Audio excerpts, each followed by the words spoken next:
So today we're going to be making chunky candles in little containers. There's two ways to do it, the more defined chunks and then kind of the blended in chunks. I'll show you both ways. If you've never made container candles, you'll want to hit the basic container candle making tutorial first, just so you kind of have the basics down, and then you can set to work making these.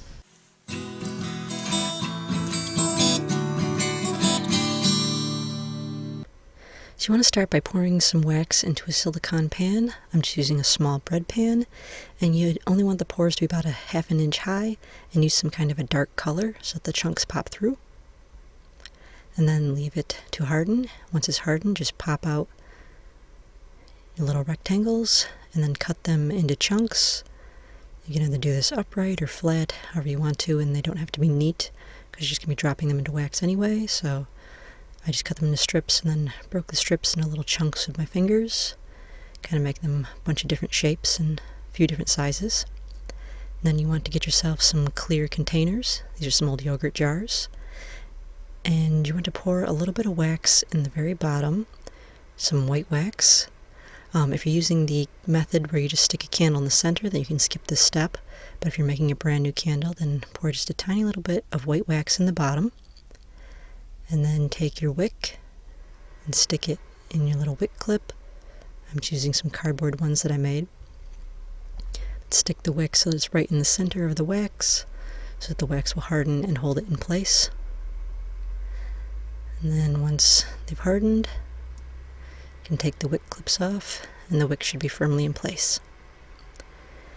So then you just take all of your little chunks and drop them in around your wick. And if you're using this method, you want to make sure that the wick is perfectly straight up so that the chunks aren't bending it, because you want a good burning candle.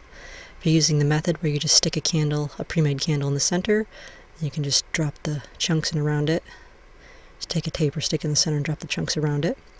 But for the completely new candle, you do it this way. Make sure the wick is perfectly straight up and drop the chunks around it.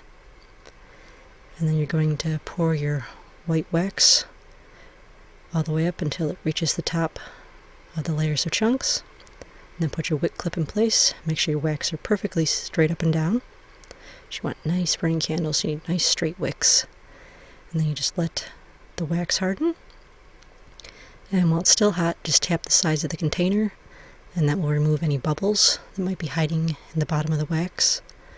And then just leave it to harden. And you can see if you pour it on the lower end of the pouring temperature, then the chunks don't melt and they stay nice and crisp and well defined. So you can see them through the white wax once they've hardened. Easily defined chunks. And there's a little depression in the top of each of the candles. So what you want to do is take a pencil or a wire, something like that, and poke it down around the wick a few times. You'll find there's a little hole in the wax there.